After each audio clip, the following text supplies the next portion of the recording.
pessoal, tudo bem? Meu nome é Bárbara, sou professora de redação e hoje estou aqui para mais uma aula do programa Educage. Continuaremos o estudo de redação e hoje trabalharemos com a questão da macro e microestrutura, ainda falando um pouco dentro da dissertação argumentativa. Em aulas anteriores, vocês devem ter visto que a maioria dos vestibulares costumam a cobrar uma dissertação argumentativa como gênero da redação. Então, a gente já viu aí a FUVEST, o Enem, os dois grandes grupos aí de provas de dissertação, cobrando essa mesma questão da dissertação argumentativa. A gente já trabalhou um pouco essas questões iniciais, alguns conceitos, agora a gente vai se aprofundar um pouco mais na nossa aventura pelo texto, pela dissertação argumentativa. Então, a gente vai ver hoje a questão da macro e da microestrutura. O que é muito importante, people, para a gente entender aqui essa relação. Sempre em que estivermos falando aí de dissertação argumentativa, essa relação começo, meio e fim deve aparecer muito bem marcada em seu texto. A gente precisa ter um início, onde é que a gente precisa ali, estruturar as nossas relações, o que a gente quer apresentar para o leitor, que é um leitor universal. E a gente também precisa formalizar qual é o resultado que a gente quer atingir com o nosso texto. Então, marcar esse começo, esse meio e esse fim em tudo no texto, em todos os momentos, é extremamente importante. Na verdade, eu até me arrisco a dizer que é um fundamento aí, base, quando a gente fala de produção textual. Vamos lá? Começo, meio e fim. O que é a macroestrutura, Bárbara? A macroestrutura nada mais é do que o começo, meio e fim do texto como um todo.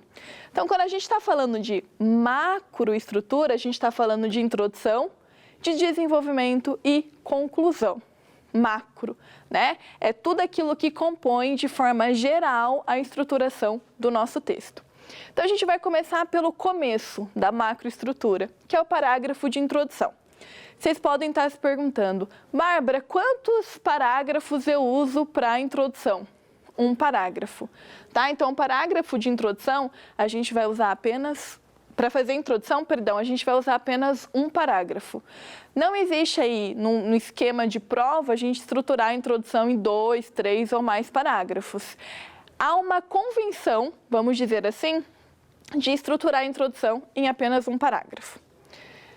Depois aqui, a gente tem o desenvolvimento, que vai ser o meio do nosso parágrafo, É ali onde, de fato, a gente vai argumentar, que a gente vai trazer as comprovações, que a gente vai colocar os exemplos, as citações. E ele também é composto aqui pela sua microestrutura, que a gente vai ver daqui a pouco. E a conclusão do texto é o nosso fim, Então, a gente cumpre aquela expectativa de começo, meio e fim. Diferentemente da introdução, o nosso desenvolvimento aconselha-se aí que a gente use 2 parágrafos. Posso usar um parágrafo só para o desenvolvimento, Bárbara?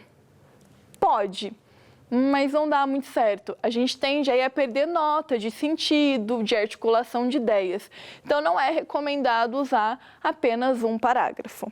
Posso usar 3, 4, 5? Exagerado. Posso usar 3, Bárbara? Até pode, mas qual é o problema aqui? A quantidade de parágrafos de desenvolvimento é a quantidade de ideias que você quer provar no seu texto. Estipula-se o ideal 2 parágrafos, porque você consegue pensar em 2 ideias que não podem ser totalmente opostas e estrutura a argumentação do texto. Se a gente pensar em 3 parágrafos argumentativos, dá certo? Pode até dar. O problema aqui é que você vai ter que pensar em 3 ideias para o tema, discutir essas 3 ideias e provar essas 3 ideias. E aí você pode estar falando aí, se perguntando, Bárbara, mas eu consigo fazer isso? Só que a gente tem que lembrar de um fator limite de linhas. A gente tem aí, basicamente 30 linhas. Agora imagina, planejar o seu texto, trazer argumentações, trazer repertórios, trazer ideias e ainda cumprir essas 3 opiniões que você apresenta. Por isso, a gente vai esquecer esses 3 parágrafos. A gente vai estruturar o desenvolvimento em apenas 2 parágrafos. Com um parágrafo, você corre muito risco, né? Primeiro que ele vai ficar muito extenso, as ideias não vão ficar encaixadinhas, bonitinhas, e você pode perder nota aí de coesão e coerência. Então, 2 parágrafos. A conclusão do texto, people, também em apenas 1 parágrafo. Tá? Então, é importante a gente estruturar a nossa dissertação argumentativa em 4 parágrafos. Um que vai marcar o começo, a introdução, 2 para marcar esse meio, o desenvolvimento, e 1 para marcar o final do texto. Tá? Então, a gente precisa aí guardar esses 4 parágrafos. Quantas linhas cada parágrafo tem que ter, Bárbara? Isso é muito relativo, tá? Não dá para a gente estipular um padrão ideal da quantidade de linhas que a gente precisa ter no nosso texto. A gente pode pensar em mais ou menos entre 5 ou 8 linhas nessas estruturas de parágrafos, mas não precisa ficar também muito preocupado e tentando contar para fazer tudo simétrico. Não, se a gente conseguir manter aí um padrão de 5, 8, 9 linhas, se for o caso, não é algo que destoe tanto, a gente consegue estruturar legal. Tá? Então, não tem uma cobrança específica para que seus parágrafos tenham um número X de linhas. Se a gente conseguir estipular esse intervalo de 5, 8, 9 linhas, a gente está no caminho certo. Tudo bem? Então, aqui, ó, já que a gente viu essa visão geral, agora a gente consegue ir destrinchando aqui passo a passo. O começo do nosso texto. Primeira pergunta que vocês podem estar se perguntando aí. O que eu faço num parágrafo de introdução? O que eu tenho que fazer aqui nesse parágrafo de mais ou menos 5, 8, 9 linhas? O parágrafo de introdução, people, eu sempre falo que ele funciona como uma promessa que a gente faz. Então, vamos lá. Quando alguém promete alguma coisa para você, o que você espera? Que essa pessoa cumpra a promessa. Essa vai ser a função da introdução. Quando a gente pensar num planejamento textual, quando você já souber o que você quer discutir, o que você não quer, o que é viável e o que não é, você vai começar o texto pela introdução. Tudo o que você colocar na introdução precisa voltar ao longo do seu texto. Então, aquela história, né? Eu vou colocar uma frase super de efeito só para começar meu texto, para chamar a atenção do corretor. Não faz sentido. Se essa frase da introdução em nenhum momento voltar ao longo do seu texto, ela não vai te ajudar, muito pelo contrário, ela pode até te atrapalhar. Então, pense na introdução, é uma promessa. O que você quer provar no seu texto? Onde é que você quer chegar com a sua ideia? Qual é o seu objetivo?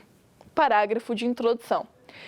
Ele nada mais vai ser do que uma síntese de tudo que vai aparecer para o leitor depois. É aquela prévia, sabe aquele resumo que você está a fim de assistir a um filme? Aí você vai olhar algumas resenhas para saber se é o caminho que você quer ou não. É a introdução. E eu sempre falo que uma introdução muito bem feita já é 50% da sua nota, tá? E aí a gente vai trabalhando o restante do texto para conseguir os outros 50%. Dentro da introdução, a gente tem a microestrutura, que é essa estruturazinha aqui, ó. A gente está cortando em 3 momentos. Por que é que eu estou cortando em 3 momentos? Lembra? Começo, meio e fim. Para a gente conseguir marcar claramente esse começo, meio e fim, a gente tem 3 etapas que precisam ser cumpridas na introdução. E elas ganham nome. Bárbara, eu preciso saber esses nomes? Não, você não precisa saber esses nomes. Mas é interessante que vocês saibam o que é que a gente precisa fazer em cada uma dessas etapas. Então, o que eu faço? Qual é a primeira coisa que eu coloco no meu parágrafo de introdução? Esse primeiro período. Uma apresentação do tema. Né? Então, a gente precisa deixar claro para o corretor qual é o tema. Não é, Bárbara? Mas o corretor, ele não lê o tema, mas a gente escreve para um leitor universal. A gente precisa partir do pressuposto de que o leitor não faz ideia de qual é o tema. Então, a gente começa apresentando esse tema. Apresentou o tema, a gente faz uma rápida explicação. o que de fato eu quero encaminhar, qual é o contexto que eu quero trazer, qual é o campo do tema que eu quero analisar. Faço o segundo momento. E depois a gente usa o último momento, né? Coloquei até esse fim entre aspas, porque não é um fim, né? Um fim marcado aqui dentro desse parágrafo, que é a tese. A tese a gente volta a falar dela também depois, porque ela é uma estrutura muito importante, né? Eu sempre falo que a introdução é como se fosse o cérebro e a tese o coração. Então, olha a importância dessas estruturas para a composição do texto. A tese vai ser a ideia que você quer defender. Sabe aquela discussão de opinião crítica, do dissertar? É aqui que a gente vai colocar a nossa tese. O que é que você quer provar com relação ao tema?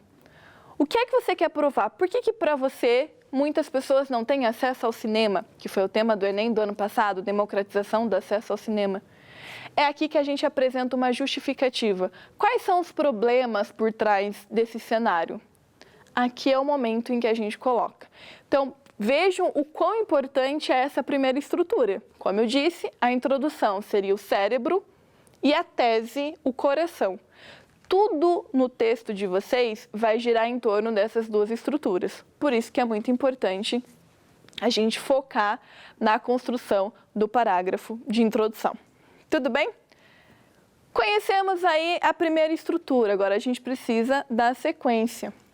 Aqui a gente tem o parágrafo de desenvolvimento, né? Que a gente já viu que é adequado que ele seja desenvolvido, construído em 2 parágrafos. Assim como na introdução, aqui a gente também tem os 3 momentos esperados, começo, meio e fim. Também ganham nomes específicos, tópico frasal, expansão do tópico e o fecho. Bárbara, eu preciso saber esses nomes? Não necessariamente. Se você quiser se aprofundar no estudo do texto, é interessante que você conheça esses nomes, porque eles aparecem muitas vezes aí nas grades de correção. Então, para você entender o que está dando certo, o que não está dando certo, é interessante que vocês conheçam os nomes. Não sabe o que significa? Eu explico para vocês agora. O tópico frasal é a primeira afirmação que a gente faz na argumentação. E esse tópico, ele precisa ter uma relação clara com a tese. Por quê? Tudo que começar os parágrafos tem que ser associado ao coração, lembram? A tese. Então, eu disse na minha tese que muitas pessoas não têm acesso ao cinema em decorrência de uma desigualdade social histórica no Brasil. Então, eu tenho uma desigualdade social histórica, não é de hoje, e isso afeta aqui o contexto do acesso ao cinema. Como é que eu coloco uma frase que ligue a essa tese? Né? Então, a questão da exclusão social, a questão da marginalização social, seria um fator que a gente poderia colocar no início desse parágrafo. Terminei essa primeira ideia, a gente vai para a argumentação de fato. Aqui na expansão do tópico é onde a gente vai trazer os exemplos, os filmes, questões da filosofia, questões da sociologia, para agregar aí a nossa comprovação. Lembre-se de que é dissertação argumentativa. Eu não posso apenas dar uma opinião, essa opinião precisa ser aí ancorada por algum argumento, tá? E a gente finaliza o parágrafo. Como é que eu posso finalizar os parágrafos de argumentação, Bárbara? Você pode pensar em 3 formas. Fazer uma pequena síntese desse parágrafo, ou uma citação que se encaixe perfeitamente aí com o seu texto, ou você pode usar um exemplo, né? Então, você argumentou, trouxe a ideia, argumentou, você pode recorrer a um exemplo para fechar essa argumentação. Lembrando que aqui nesse momento nós temos 2 parágrafos, isso é muito importante frisar. Chegamos então ao final do texto. O que a gente faz ao final desse texto? Aqui depende, né?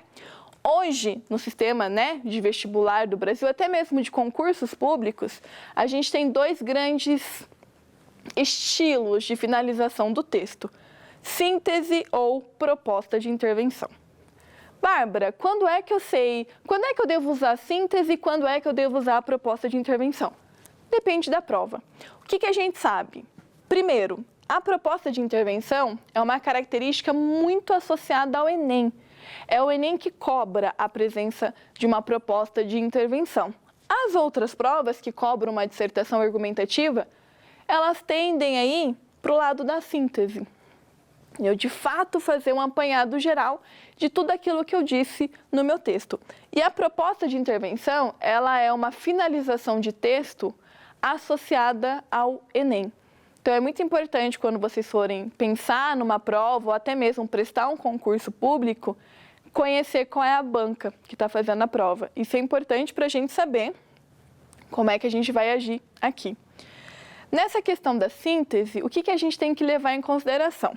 Imagine o seguinte, você fez um texto de 25 linhas, você tem 30, você fez 25 linhas, só que o corretor ele não vai conseguir ler tudo. Imagine que o corretor não vai ter tempo para ler tudo. E ele vai falar assim para você, olha, eu consigo ler só a conclusão do seu texto, eu consigo ler 5 linhas. Essa é a ideia que a gente tem que ter para fazer uma conclusão de um texto dissertativo argumentativo. O que você vai colocar nessas 5 linhas? Você escreveu 25. Você vai pegar as partes mais importantes do seu texto para condensar essas informações em 5 linhas. Essa é a ideia da síntese. Só toma um cuidado com aquele discurso, escrever tudo a mesma coisa com outras palavras. Não necessariamente. Como é que você transpõe esses 25 minutos, essas 25 linhas, em 5, para que o corretor possa ler? Essa é a ideia da síntese. Na proposta de intervenção, a gente já vê que tem outros aspectos associados a esse tipo de conclusão. A proposta de intervenção vai ser uma ideia de tentar propor medidas que amenizem as discussões que você fez ao longo do seu texto. Então, vamos lá de novo para o tema do ano passado. Se a gente sabe que há um problema de democratização do acesso à cultura no Brasil, o que será que poderia ser feito para amenizar essa situação? Qual seria a instituição responsável por intervir? Aqui é muito importante a gente fugir, de uma ideia que é muito recorrente. A gente não tem que resolver o tema. A gente não resolve um tema, até porque o tema ele é moldado por questões históricas, culturais, sociais. Então, a gente não resolve um problema de um tema em 6 linhas, em 1h30. Aqui a gente vai amenizar algumas situações negativas com relação ao tema. É muito importante deixar isso frisado também. Tudo bem? E aqui a gente tem que conhecer qual é a banca, qual é a prova que eu estou prestando para saber se é síntese ou proposta de intervenção. Mas já adianto, proposta de intervenção apenas no Enem. Qualquer outra prova, a tendência a cobrar uma síntese é muito maior. Tudo bem, pessoal? Muito obrigada pela aula de hoje. A gente se encontra na próxima aula. Tchau, tchau.